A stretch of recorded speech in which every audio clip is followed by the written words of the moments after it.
North Korean leader Kim Jong-Un has reportedly entered Russia. This is as per a South Korean military. North Korea's state media reported that Kim Jong-un had departed from Pyongyang for Russia on Sunday in his private train.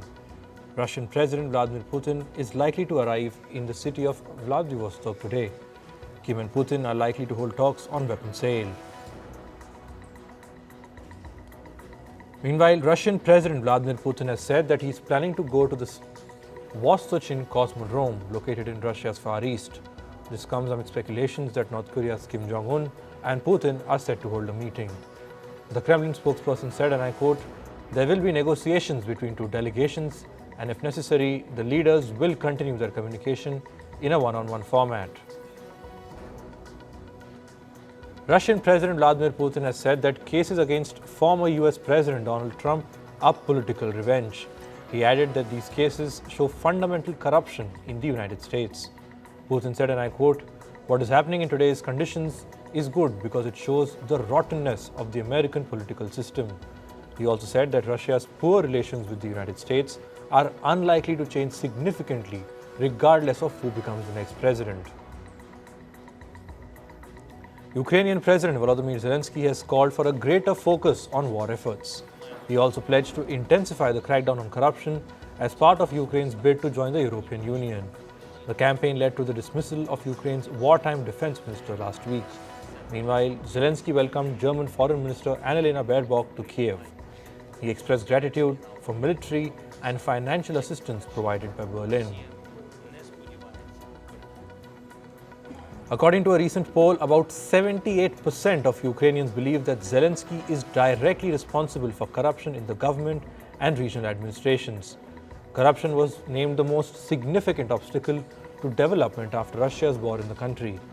In another survey, 55% of Ukrainians said that Kiev's allies should provide the country with military aid only under the condition of an effective fight against corruption. Taiwan's defense ministry has said that China is bolstering its air power along the coast facing the island. There are reports of permanent deployment of new fighters and drones at expanded air bases. Taiwan said, and I quote, "China used realistic combat training and exercises to strengthen its preparedness against the island." Taiwan's official has also said that China's defense spending continues to increase and the island cannot let its guard down. Washington has said it is likely that US Secretary of State Antony Blinken will host Chinese Foreign Minister Wang Yi before the year ends. It could happen during the United Nations General Assembly meeting or after that. Blinken traveled to Beijing in June this year, where he met Wang Yi's predecessor, Qin Gang. Blinken was the first top US diplomat to visit China in 5 years. The US State Department had said that Blinken and Qin held candid, substantive, and constructive talks. The United States has said that it will unfreeze $6 billion in Iranian assets. This is a part of the prisoner swap deal. The Biden administration has issued the waiver to free 5 Americans detained in Iran. The waiver was signed by US Secretary of State Antony Blinken. Israel's Supreme Court has begun hearing arguments against the controversial judicial overhaul law. For the first time, all 15 judges of the top court are hearing appeals by watchdog groups. The judicial overhaul law was passed in July this year, despite massive protests and criticism. Protesters argue that the law limits powers of the country's Supreme Court.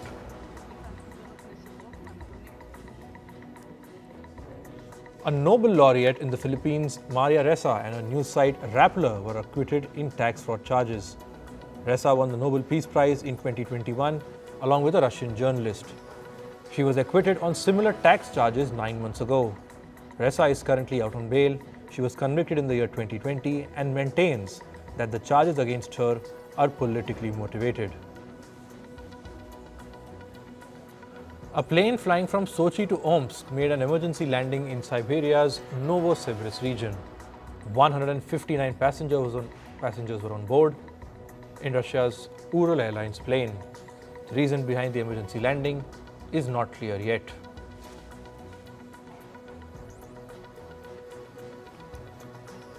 The death toll due to Morocco's earthquake has passed 2,800. A 6.8 magnitude earthquake had struck the country on Friday. Rescue and relief operations are still underway. Rescue teams from Spain, the United Kingdom, and Qatar have been dispatched to join the relief efforts.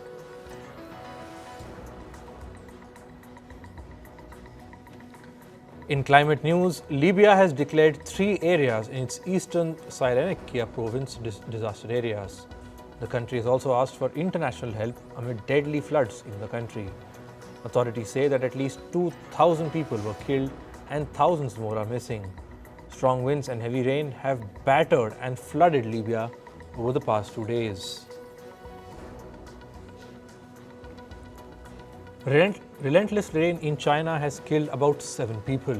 It has also trapped over 1,000 residents and caused more than 100 landslides.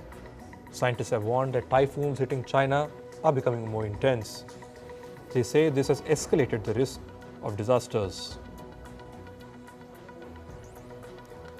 The Greek Prime Minister, Kyriakos Mitsotakis, is facing extreme criticism.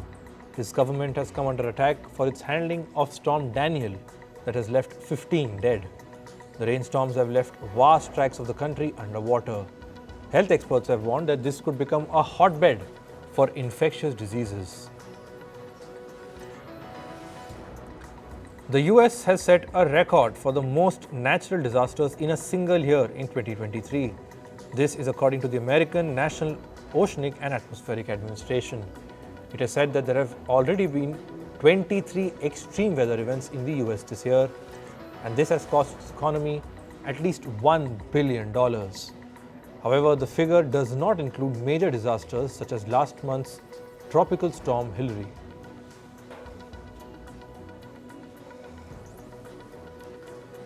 The Kilauea volcano on Hawaii's Big Island continues to erupt for the 3rd day. According to the US Geological Survey, the volcanic smog can lead to potential health hazard. Kilauea is one of the world's most active volcanoes. In 2019, a major eruption at Kilauea led to the destruction of hundreds of homes and businesses. The prime ministers of 2 small island nations, Tuvalu and Antigua and Barbuda, appeared at an international court in Germany. These islands face ongoing impacts from rising sea levels. They are disproportionately affected by the global climate crisis. The islands have asked the court in Germany to consider if carbon emissions absorbed by the ocean should be considered marine pollution. They're also seeking to enforce the obligations that high-emitting countries have towards protecting the marine environment.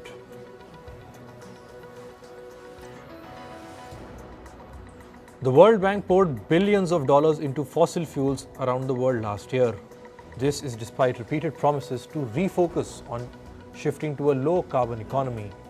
The findings are based on a research done by a campaign group called Urge World. It found that the World Bank supplied about $3.7 billion in trade finances. This likely ended up funding oil and gas development.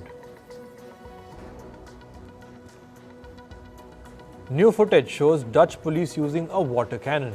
This was to clear a main road blocked by climate activists. They have been protesting for over 3 days against the Dutch government's fossil fuel subsidies.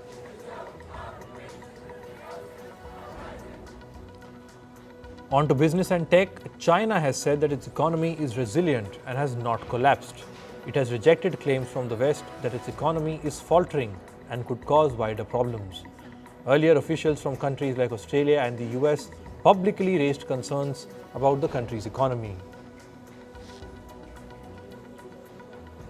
Meanwhile, analysts expect China's economy to grow less than previously expected this year. They see the economy growing by 5%. This is lower than an earlier forecast of 5.5%. The downgrade comes as China struggles to revive after the COVID-19 pandemic. The country is also reeling from a property market downturn. Shares in troubled Chinese developer Country Garden soared as much as 10% on Tuesday. This was on reports of creditors approving a deal to extend payments on several bonds by 3 years. Now, investors are turning their attention to China's latest stimulus measures. Beijing has taken steps to boost the property market and the steps includes lowering mortgage rates and offering preferential loans to first-time buyers. Airlines could face chaos over a flaw found in some jet engines. US-based Pratt & Whitney say it found a risk of cracks in its geared turbofans.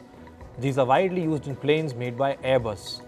Up to 700 engines may now have to be pulled off Airbus aircrafts for checks.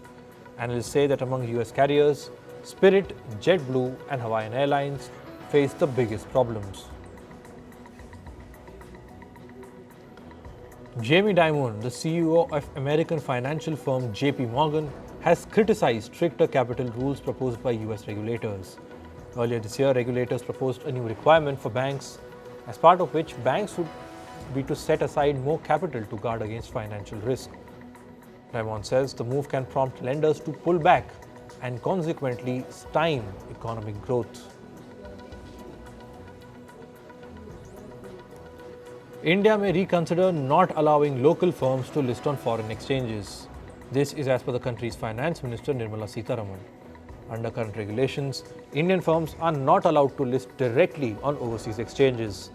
A plan to allow direct overseas listings of Indian firms was first announced in the year 2020. However, it was later shelved following concerns around tax losses and regulatory oversight. American semiconductor company Qualcomm has signed a deal with Apple. It will supply the iPhone maker with 5G chips until at least 2026. This comes at a time when Apple is facing increased challenges in China, and the company is now looking to reinforce its supply chain elsewhere. BMW has said it will invest $750 million at its UK plants. This is to take its iconic Mini brand all-electric by 2030. From 2026, BMW will make 2 electric models at its plant in Oxford in central London. These models are the Mini Cooper 3-door and the Mini Aceman. Dozens of investors are calling on Nike to pay its garment workers in Cambodia and Thailand. The investors want Nike to provide $2.2 million in allegedly unpaid wages. This is to more than 4,000 workers in Cambodia and Thailand. This adds to Nike's existing pressures ahead of its annual general meeting scheduled for today. Another group of authors in the US have sued Microsoft-backed artificial intelligence company OpenAI. They've accused the company of misusing their writing to train ChatGPT. The writers say that OpenAI copied their works without permission to teach ChatGPT to respond to human text prompts. Moving to sports, in cricket, India beat Pakistan by 228 runs at the Asia Cup Super 4 match in Colombo yesterday. The men in blue had set a daunting target of 357. Virat Kohli had scored 122 runs of 94 balls. Meanwhile, KL Rahul was not out for 111 runs. Pakistan were all out at 128 in 32 overs. Pakistan will call in backups for bowlers Haris Rauf and Naseem Shah. This comes after the pacer duo sustained injuries at the Asia Cup match against India. It is unclear whether Rauf and Shah would be available for the rest of the tournament. Shah Nawaz Zahani and Zaman Khan will be called in as backups. The Pakistan board said in a statement, and I quote, "This is only a precautionary measure, keeping in mind the fitness and well-being of the players ahead of the ICC World Cup next month, and the two will continue to remain under observation." Former Pakistani cricketer Khalid Latif has been sentenced to 12 years in prison in the Netherlands. The 37-year-old is accused of trying to incite people to murder Dutch MP Geert Wilders. In an online video, Latif had offered over $22,000 for the head of Wilders. This was after the Dutch MP had arranged a competition involving cartoons of the Prophet Muhammad. The contest was later cancelled after it drew criticism in the Netherlands and protests were staged in Pakistan. Latif did not appear in the Dutch courtroom for his trial and he is believed to be in Pakistan.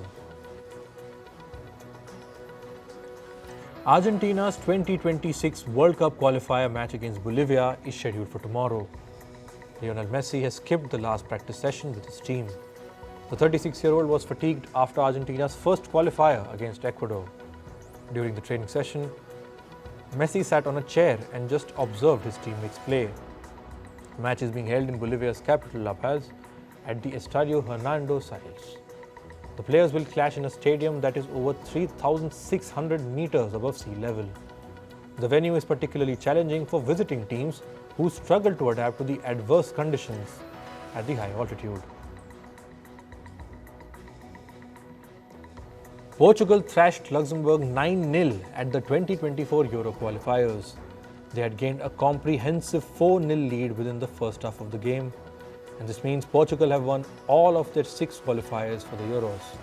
The team did not feel the absence of talisman Cristiano Ronaldo, who was suspended. Juventus midfielder Paul Pogba has been provisionally suspended. This is after he tested positive for a banned substance. The doping test was performed after Juventus won against Udinese in the Serie A on the 20th of August. The test detected higher than usual levels of testosterone. In tennis, British tennis player Andy Murray has said that Novak Djokovic will dominate men's tennis for years. Murray added that young players are yet to reach his level of caliber. 36-year-old Djokovic recently claimed his 24th Grand Slam after winning the 2023 US Open. Murray said, and I quote, "It's up to the young guys to be pushing Novak and looking to overtake him. It doesn't look like that's close to happening." In badminton, the 2023 Hong Kong Open kicked off today. World number 12 Lakshya Sen will be the top-ranked Indian shuttler at the meet. PV Sindhu, HS Prannoy and Kidambi Srikanth have skipped the tournament. They will instead focus on the upcoming Asian Games. Germany have won the FIBA Basketball World Cup for the first time. They beat two-time champion Serbia 83-77 in the final to lift the trophy. The tournament's most valuable player was Dennis Schroeder. He propelled Germany towards victory and scored 28 points in the game. NBA star LeBron James might feature at the 2024 Paris Olympics. As per reports, he is interested in making a comeback with the US basketball team. The 38-year-old last played for the US at the 2012 London Olympics. James is the NBA's all-time leading scorer. Moving to entertainment, the California State Assembly in the US has passed a bill. The bill would provide unemployment insurance to striking workers. The bill will now go to the Senate Labor Committee and then to the Senate floor. The Writers Guild of America, which has been on strike since the 2nd of May, has backed the bill. Strikers in New York and New Jersey are entitled to unemployment benefits, but protesters in California are not because they are considered to have left jobs voluntarily.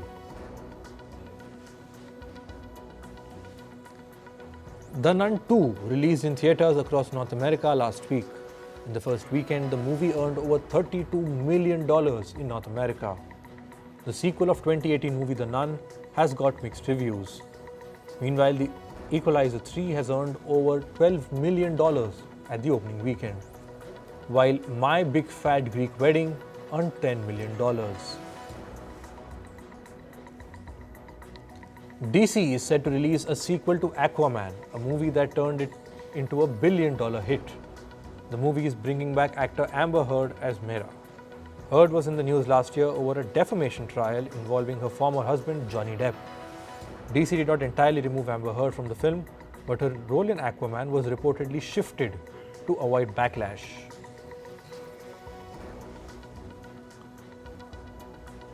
American TV personality Kelly Osborne has said that she went a little overboard in her weight loss journey after she welcomed her child.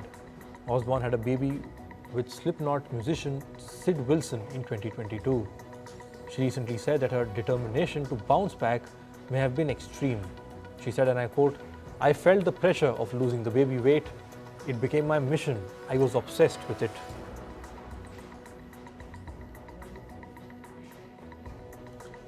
Reality TV star Savannah Chrisley is opening up about her finances. The 26-year-old has said that she spent her money like it was never going to go away. This comes after Chrisley's parents were sentenced over a conspiracy to commit bank fraud. She found herself becoming a guardian of her two siblings. Chrisley said, and I quote, "When you are in a single income household, you do whatever you have to."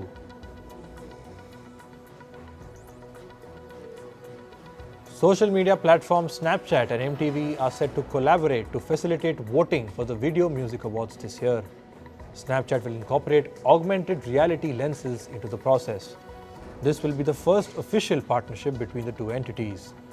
Last year, VMAs were featured on Snapchat Stories page. K-pop boy band Shiny's member has released his new mini album called Good and Great. This is Key's second mini album and includes songs like Live Without You, Intoxicating and Can't Say Goodbye. Shiny is a 5-member band. It made its debut in 2008 with an album called Replay. Premiere of the documentary Lil Nas X, Long Live Montero was delayed after a bomb threat. This happened at Toronto's Roy Thomson Hall. The Saturday night premiere of the film was delayed by about 20 minutes. Authorities verified that the threat was not credible. Lil Nas X was kept off the red carpet of the Toronto International Film Festival during that time. American singer and songwriter Paul Simon has said that he is beginning to come to terms with his almost complete hearing loss in his left ear. The 81-year-old singer said that his hearing loss is now impacting his ability to perform live music. Simon revealed the hearing loss in May this year and has now said that there is no improvement. He said he feels frustration and annoyance because he thought it would pass, but it has not. American songwriter and singer Charlie Robinson has died at the age of 59. The country singer was forced to retire after complications from a medical procedure that left him unable to sing. Robinson died after suffering cardiac arrest and other complications. Robinson launched his music career in the late 1980s. In 1996, he released his solo debut album called Bandera.